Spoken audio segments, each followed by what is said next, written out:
Hey guys, welcome to a new episode of Pickup Vlogs. Before I just got off work today, I did do a little shopping today, and I did find a few actually pretty good things today. So I guess we'll start with, from lowest to, best things I bought today. So first, we got a DVD. Now this is a DVD I already owned, but, my copy has been severely damaged, and so I've had to get a replacement. And I've actually had two copies and both of them damaged, so this is a new copy, and it was fresh in the package. I had to open it to check it. But we have Pirates of the Caribbean, The Curse of the Black Pearl. This is the 2-disc collector's edition. This is the first Disney film, and it's hard to believe that this thing is actually over 10 years old. Now, a little story I guess I could say about the Pirates of the Caribbean film series.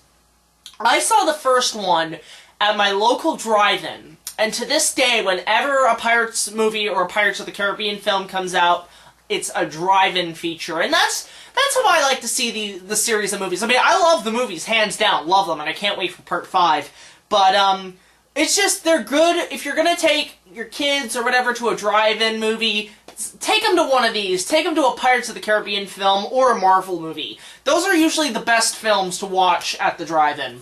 But, yeah, I got this. This is a pretty good DVD with a really nice documentary on the making of the film, a bunch of deleted scenes. There's a little virtual reality thing in a pirate ship, which has a lot of fun facts about pirates. There's a whole thing on The Wonderful World of Color, which was a special by The Wonderful World of Disney, where they showed how they did the Pirates of the Caribbean ride back in, like, the 50s or 60s or whatever. I don't know when that ride started. I haven't been on the ride, though. It's actually pretty fun. But yeah, it's a really nice DVD, and, it's in great condition. It's in perfect condition, barely opened, barely viewed, and, I'm glad I got it. So that is Pirates of the Caribbean, The Curse of the Black Pearl. And that's that. And speaking of DVDs, I guess we'll talk about one of the big things I bought today, and that is something that I can't believe I got it for this price, and it is a portable DVD player. Yep, and this was at Value Village for about $15, but I got 30% off and I bought it for $10. Yes, $10 for a used portable DVD player. Now I did check it, it works amazingly actually. And it was funny because I actually tested it and there was already a DVD inside. We got Kronk's New Groove. So there you go, another movie I picked up, except there's no box or whatever. But it's great, it's a nice portable DVD player because I've had portable DVD players in the past. I just haven't had the time to get a new replacement since these things go, like, quickly when you use them. But here's the big thing. I'm just gonna go on a little rant here about portable DVD players. Everything's what now? Like, Blu-rays and Netflix and so on. And I know DVDs are starting to become old-fashioned, although I don't think so. I think now is the best time for any person to get DVDs because of the cheap prices. But here's the thing. Like, how much is a DVD player? Let's say $10, $15, $20? A Blu-ray player is about, what, like, $50, $60? At local stores, these things are still $50 to $60, maybe even $75 or higher. And I'm thinking, who's going to pay that much for a DVD player? Like, I get it's portable because it's got a screen, but come on. Like, these should be sold now for about $10 to $20 a piece. I mean, I don't get it. And, hell, why don't we ever make, like, portable Blu-ray players? Yeah, let's do that. Or, like, frickin', I don't know, like, just Netflix portable systems that have internet connection. I don't know. But I think it's about time that these suckers start getting lower on prices, because these things are not selling at stores. And and I'm really glad hands down, I got this portable DVD player for myself. And $10, that is a fantastic steal. And that was one of the best steals of the day. So yeah. Now, it also came with a charger. Well, I mean, they came with the charger. I actually had to find the right one, and I was lucky enough to find it at Value Village. So it charges good. It's a 12-volt charger. And, yeah, I'm really glad I got this. It's a portable DVD player, so I can have my movies on the go without having to use my big-ass laptop. So, now we're on to the two big things that I got today that were the real steals today, and just good treasures. First of all, you hear that sound? You probably already know what it is, but if you don't, I'll have you take a look. This was $3.99, a little bag, and it's basically used Legos. Yep, it's Lego, but here's the special thing about the Legos. Do you see kind of what the pieces look like? Do you see maybe the minifigures and stuff? You know what this is? This is a freaking castle from the 80s. Yeah.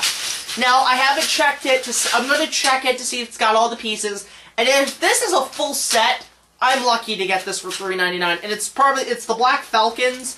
You'll probably see, like, the Blue Knights and everything on there. But this was a real good grab. It's still got most of the parts in it and so on. So I'm probably going to check it later and maybe give you an update on if this is a full set. If it's not a full set, I have spare parts and I can probably use it to build it.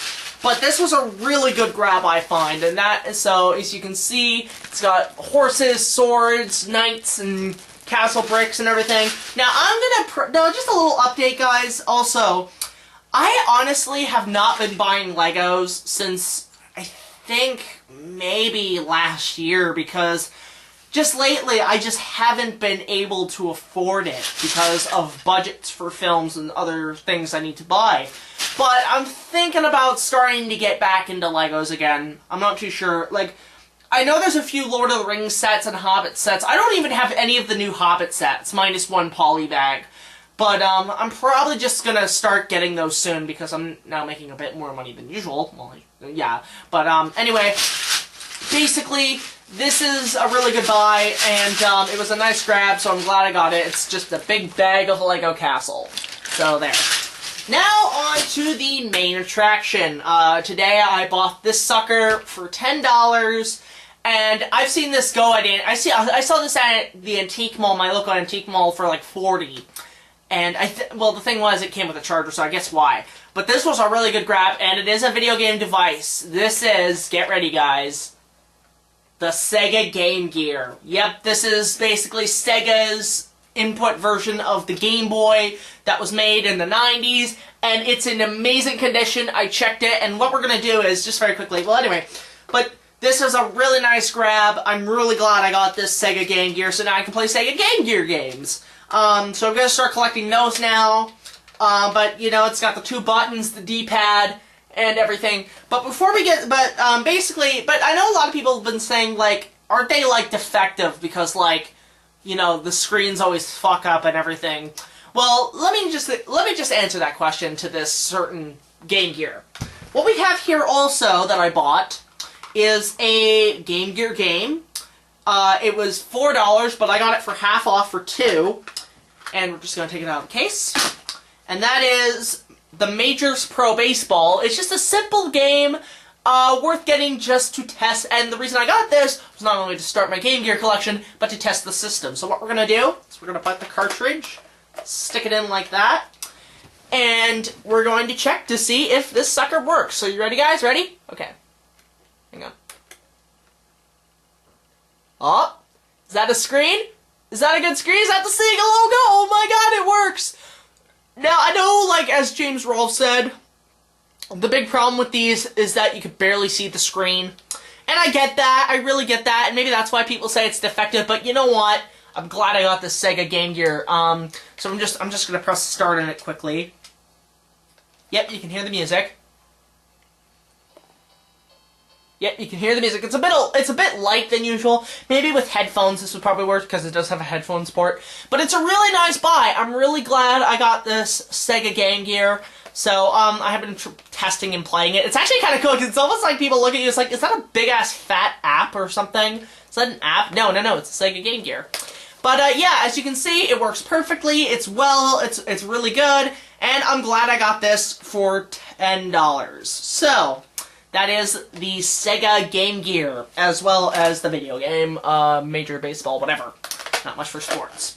But, yeah, that's it for today's episode, guys. I'm really glad of the stuff I bought today. And it's interesting, because today's Friday the 13th. And it's like, you know, like, usually it's a bad night, it's a bad day for people, and bad luck and everything. You know what? Fuck that. This is probably got to be the best Friday the 13th ever. And no sign of a guy in a hockey mask killing people or whatever. But that's it for today, guys. So, I hope you enjoyed it. And there will be more to come in July, or more in June, or whatever. But that's it for now. So, rate, comment, subscribe, and I will see you guys in the next video or whatever. So, until then, Take care.